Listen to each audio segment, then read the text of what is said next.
tersangka ini berawal dari adanya keterangan ahli yang menyampaikan bahwa setelah melihat bukti-bukti dari CCTV yang ada, kemudian beliau amati, beliau pelajari, disitulah ditentukan bahwa perkara ini masuk malware access atau pembelaan yang tidak berimbang. Di sini kan yang jadi korban saya, jadi saya pada waktu keyakinannya ya atas dasar apa nanti suami saya dijadikan, jadi saya nggak mikir sampai kemungkinan dijadikan tersangka atau apa, itu nggak ada kepikiran pada waktu itu. Dalam hal ini, alhamdulillah kedua belah pihak setuju untuk dilakukan penyelesaiannya menggunakan restoratif justice, sudah saling setuju.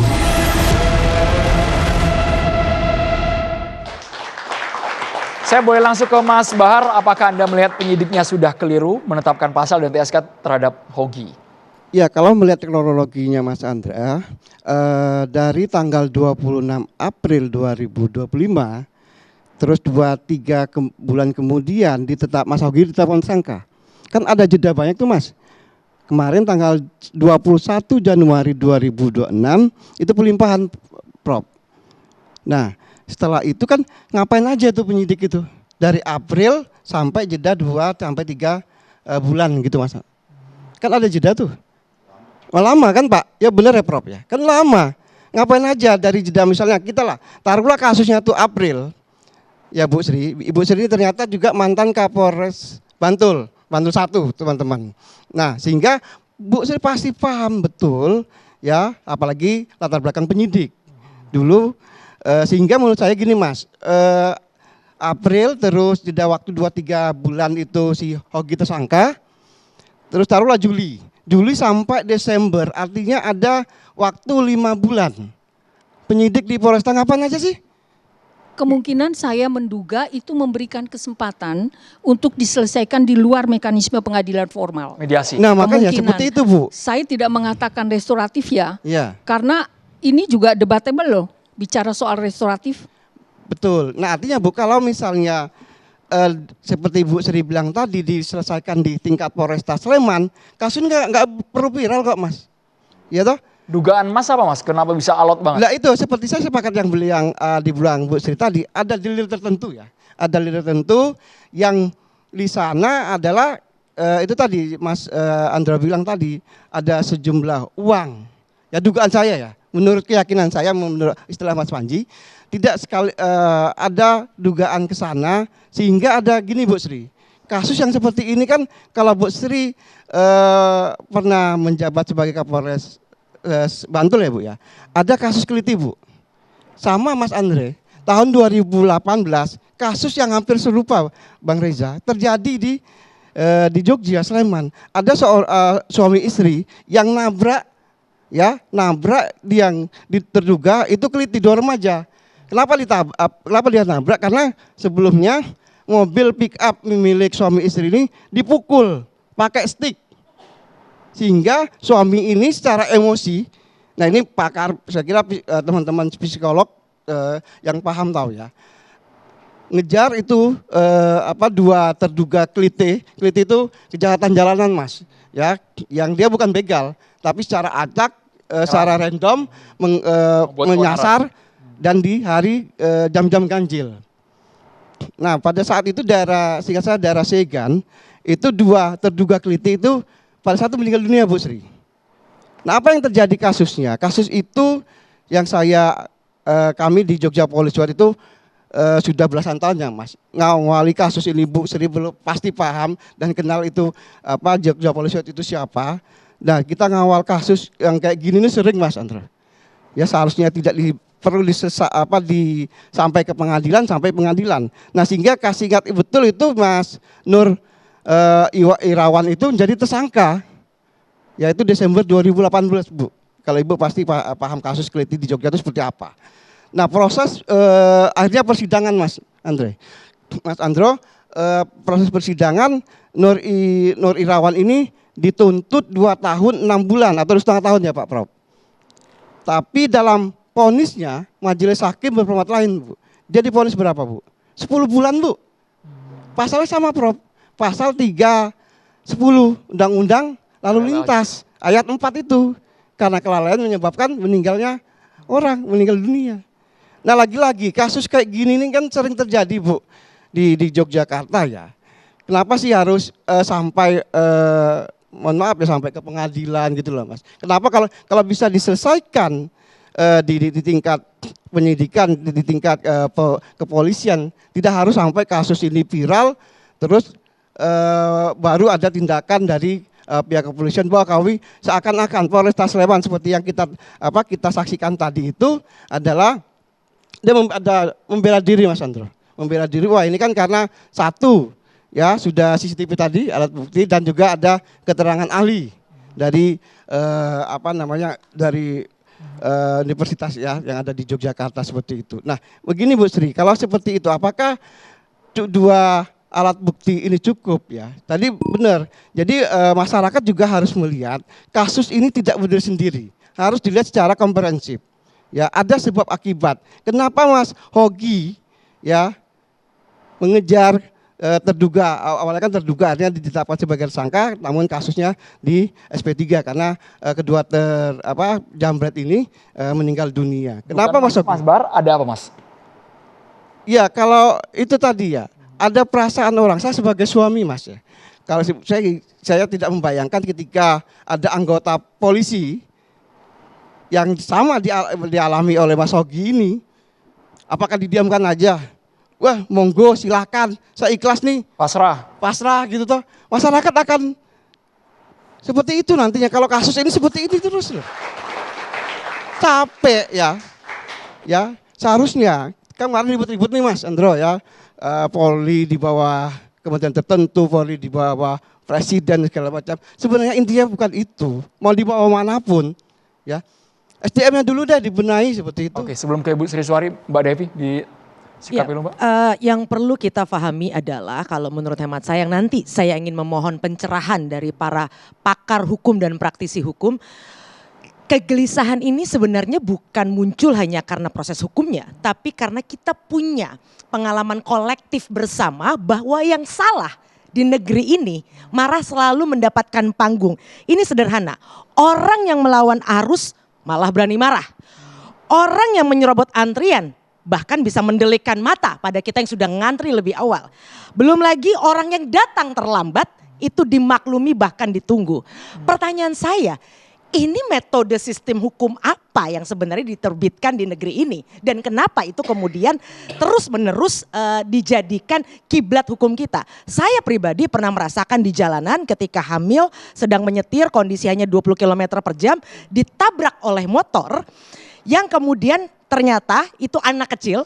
Karena ketahuan tidak punya KTP, dia tidak pakai helm, lalu motornya mengambil jalan dan menabrak mobil saya, dianya kemudian patah. Yang terjadi orang tuanya justru menuntut agar saya mengganti rugi.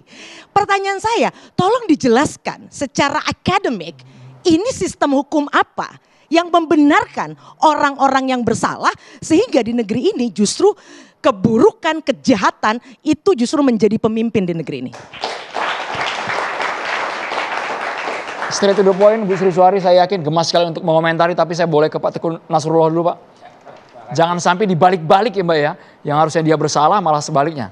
Ya, pertama saya harus mohon izin bukan untuk Ibu dan Pak Hakim. Saya ingin memberikan pencerahan ini lebih tertuju kepada masyarakat. Bahwa dalam hukum pidana atau penegakan hukum pidana itu ada yang disebut dasar-dasar menghapus tindak pidana atau menghilangkan tindak pidana. Meskipun unsur pasalnya terpenuhi, tindak pidana bisa hilang. Pertama karena ada alasan pembenar. Ya, dalam teori hukum itu dinyatakan ada alasan pembenar, yaitu perbuatan melawan hukumnya hilang. Meskipun dia melakukan perbuatan melawan hukum, tapi perbuatan melawan hukumnya hilang. Sehingga kalau dibawa ke pengadilan dia dibebaskan. Jadi tidak terbukti melakukan tindak pidana. Satu lagi ada yang namanya dasar pemaaf. terbukti dia melakukan tindak pidana, unsurnya terpenuhi, tapi dia tidak dipidana karena ada hal-hal yang bisa dimaafkan. Nah, di dalam KUHP baru, kedua hal tersebut itu sudah berubah struktur sistematika. Mungkin saya tidak akan masuk ke situ karena terlalu akademik nanti pembahasannya. Nah, timbul permasalahan. Kalau ada dasar penghapus tindak pidana atau dasar pemaaf, perkara itu harus terhenti di mana? Di tahap apa? Apakah di tahap penyidikan? Atau nanti setelah berkas perkara dilimpahkan kejaksaan, kejaksaan yang sebagai dominis litis perkara pidana atau pemilik perkara pidana menghentikan perkara tersebut? Kalau mau dihentikan alasan apa yang harus digunakan? Atau nanti harus diputuskan ke sidang pengadilan? Tahun 80-an akhir atau 90-an awal, saya pernah diminta menjadi ahli dalam suatu perkara penganiayaan yang dilakukan oleh satu orang sakit jiwa, gangguan jiwa. ODGJ? Ya. Terus dan ada riwayat dia sudah sakit jiwa, kemudian ada riwayat perawatan, kemudian terjadi perdebatan antara Polres dan Kejaksaan Negeri. Ini apakah harus diteruskan ke pengadilan, nanti pengadilan yang memutuskan bahwa dia ada terbukti di depan sidang ada gangguan jiwa, kemudian dihentikan, dinyatakan putusan itu lepas dari segala tuntutan hukum oleh hakim, atau bisa dihentikan di tahap penyidikan. Karena saat itu saya mengatakan kalau memang ada komplain dari keluarga korban penganiayaan, maka bawa ke pengadilan. Biar hakim yang memutuskan, nanti di depan sidang dibuktikan bahwa orang ini ada gangguan jiwa. Nah, namun maaf sekali lagi saya mengatakan bahwa KUHP yang berlaku pada tahun 2025 kemarin ya tidak ada kewenangan kepada jaksa penuntut umum untuk menghentikan perkara demi kepentingan umum. Kewenangan penghentian perkara itu ada pada Jaksa Agung untuk demi kepentingan umum, ya. Karena gini, ada dua alasan penghentian perkara. Satu demi kepentingan hukum, jadi ada alasan hukumnya. Satu lagi ada demi kepentingan hukum. Jadi manfaat kepada masyarakat lebih banyak kalau perkara itu dihentikan daripada diproses. Nah, dalam kasus Logi, Bang Teguh. Dalam kasus Logi ini saya merujuk kepada keinginan, arah kebijakan penegakan hukum ke depan itu mau yang bagaimana diinginkan oleh negara. Atau politik hukum, politik penegakan hukum apa yang negara inginkan ke depan. Apakah kita menginginkan nanti masyarakat kita kalau ada jambret, copet, atau perampokan, tolong. Kita menginginkan, masyarakat kamu jangan bertindak, jangan ikut ngejar loh. Nanti kalau kamu ngejar nanti jatuh motornya, kamu dipidana loh, bisa jadi tersangka. Apakah arah seperti itu yang diinginkan? Kalau arah yang seperti itu diinginkan, saya menghormati negara juga.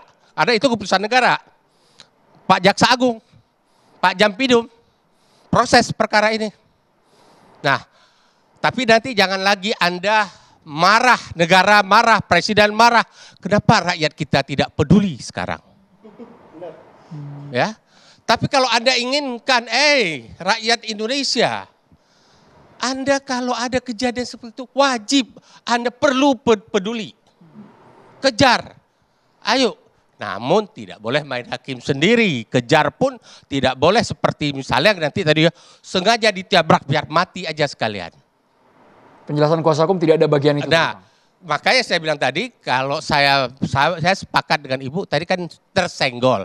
Yang namanya udah dikejar nggak mau berhenti, gimana kalau kita nggak senggol dikit. Namun ada resiko ketika kita senggol, mungkin kepental. Nah, oleh karena itu, tadi Mas Reza Indragiri sudah mengajukan pertanyaan yang diajukan oleh penyidik seharusnya. Dalam mengejar itu. Tapi saya nggak mau masuk kepada kasus yang persis kasus ini, nanti takutnya sesat saya karena saya tidak tahu fakta yang ada di BAP.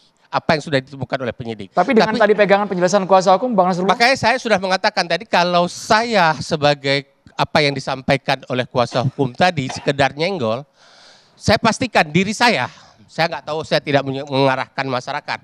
Kalau istri saya seperti itu, saya malu pulang ke rumah, saya nggak kejar itu. Itu. Saya pastikan. Saya nggak tahu, mungkin Pak Hakim nanti akan menghukum orang seperti itu. Saya nggak tahu nanti suatu saat kalau istri Bapak atau putri Bapak yang dijamret, ada Bapak di situ, Bapak nggak ngejar, disuruh stop, nggak mau stop, tas yang sudah diambil tetap dibawa, nggak dilempar. Bapak Bapak tidak menyenggol sedikit orang itu untuk menghentikan. Ya, masing-masing punya watak. Tapi watak saya pastikan saya senggol. Mungkin saya tidak akan senggol sampai meninggal. Karena bukan itu tujuan Tapi saya. kan tidak tahu dampaknya apakah fatality, mematikan, sekarang atau saja. saya mau tanya sama Andrew, ketika kita sudah mengejar, tahu dia di belakang kita sedang mengejar dia, tasnya itu tidak mau dilemparkan, apa yang akan dia lakukan? Pepet terus. Pepet terus, maka itu kan dipepet terus. Akhirnya kan ketika pepet-pepetan dalam keadaan lalu lintas, itu kan ada sedikit titik senggol yang kadang kita tidak bisa hindari. Bisa saja tersenggol karena tidak sengaja. Ya, apakah kemudian menyebabkan yang bersangkutan mati? Pertanyaan saya, ini kita bicara lapangan ya. Tentu Mas Reza Indragiri tahu persis.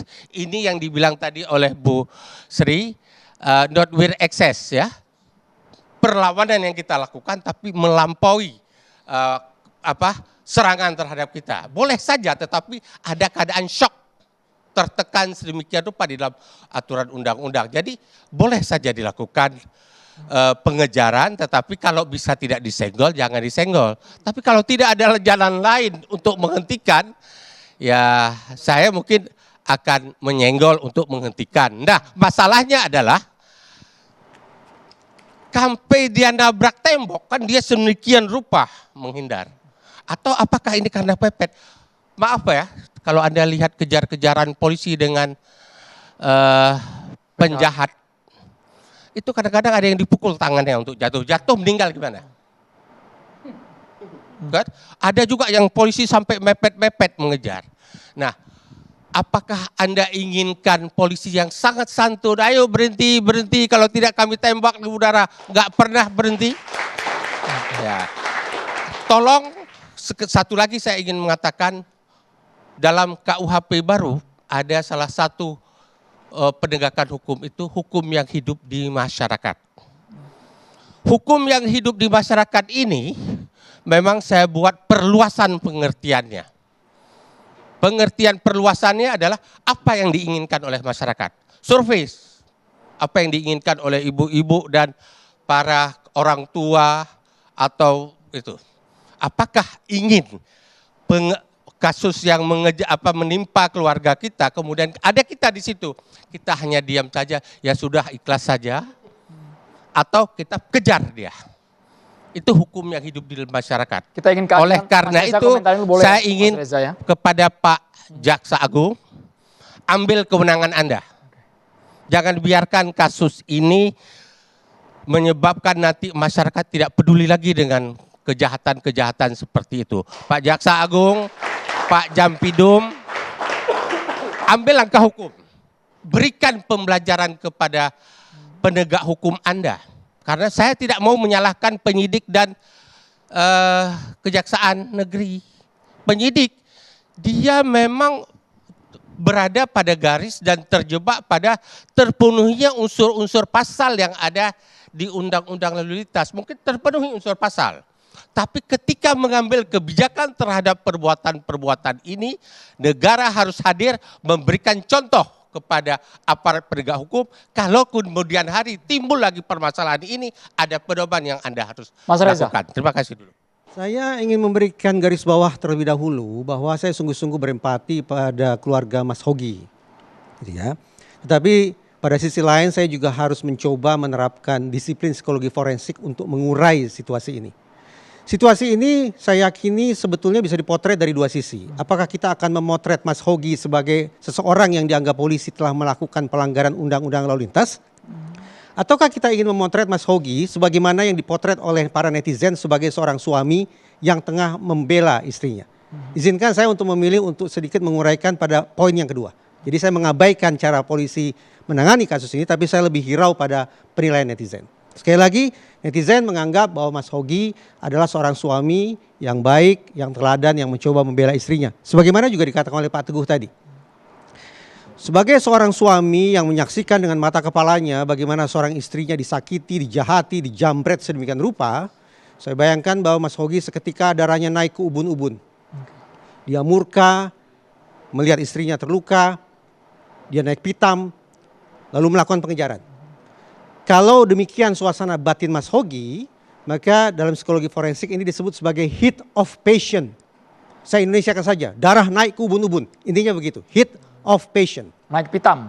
Naik pitam gitu. Nah kalau kemudian pembelaan naik pitam ini yang dibawa ke ruang sidang, tentu hakim akan menguji apakah klaim naik pitam itu bisa diterima atau ditolak. Nah dari sudut pandang psikologi forensik ada 5 tahap yang harus dilalui agar sampai pada akhirnya hakim menyimpulkan diterima atau tidak klaim heat of passion atau naik pitam itu. Tahap pertama adalah menyamakan persepsi dulu. Sebetulnya yang dianggap sebagai faktor pemicu atau faktor yang memprovokasi Mas Hogi melakukan pengejaran itu apa? Jawabannya penjambretan. Sudah, tahap pertama selesai. Provokasinya adalah penjambretan. Masuk ke tahap kedua pengujiannya yaitu appraisal. Yang saya ajukan pertanyaan sekian banyak tadi di segmen sebelumnya kepada Pak Teguh, sesungguhnya saya sedang mencoba untuk menakar pada tahap kedua, ketiga dan keempat. Ya akan saya sampaikan berikut ini. Di tahap kedua adalah appraisal, artinya otoritas penegakan hukum akan mencoba menakar apakah penjambretan di kepala saya selaku hakim misalnya, penjambretan di kepala saya selaku polisi atau di kepala saya selaku jaksa sama tidak dengan situasi penjambretan yang ada di kepala seorang terdakwa. Mas Hogi seandainya ini berlanjut sampai ke persidangan. Dari situ di ujung tahap kedua ini maka otoritas penegakan hukum akan menyimpulkan apakah penilaian Mas Hogi terhadap situasi penjambretan ini realistis atau justru overdosis, berlebihan atau sudah sesuai takaran. Itu tahap kedua. Masuk ke tahap ketiga. Karena ini naik pitam, klaimnya adalah naik pitam, maka kita samakan persepsi orang yang sedang naik pitam emosinya menggelegak sedemikian rupa.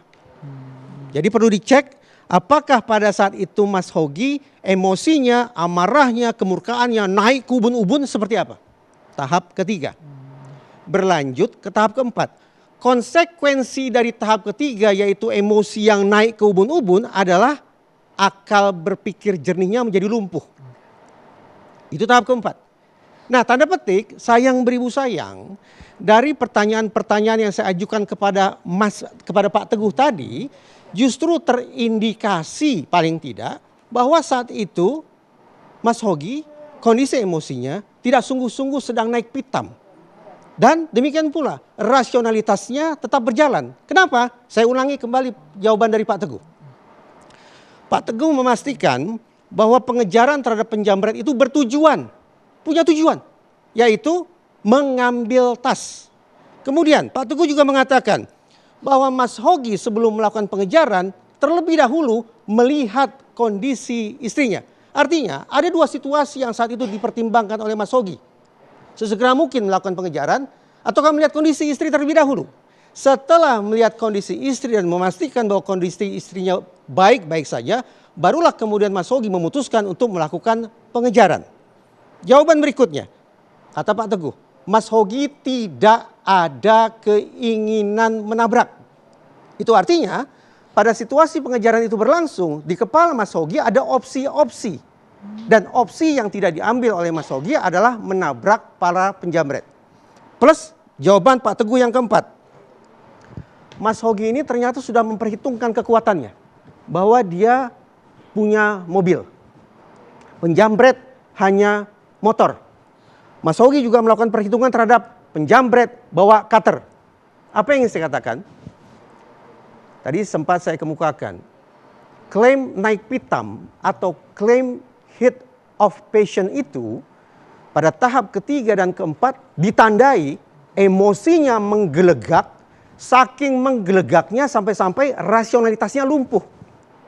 Tapi jawaban yang disampaikan oleh Pak Teguh tadi paling tidak mengindikasikan bahwa dalam situasi pengejaran tersebut emosi Mas Hogi tidak sungguh-sungguh sedang menggelegak, tidak sungguh-sungguh naik pitam, dan pada saat yang sama akal sehatnya tetap mampu berpikir jernih. Berlanjut ke pengujian tahap kelima, yaitu terjadinya kekerasan. Saya tidak tahu kalau ini bisa dikategorikan kekerasan atau tidak. Tapi kalau mengacu pada Polresta Sleman, ini kekerasan. Kalkulasi ini harus ditanggapi sama Prof. Bin Ini Sarbutom, Pak Teguh. Sesaat lagi Mas Reza, kita harus jeda di Catatan Demokrasi pemirsa.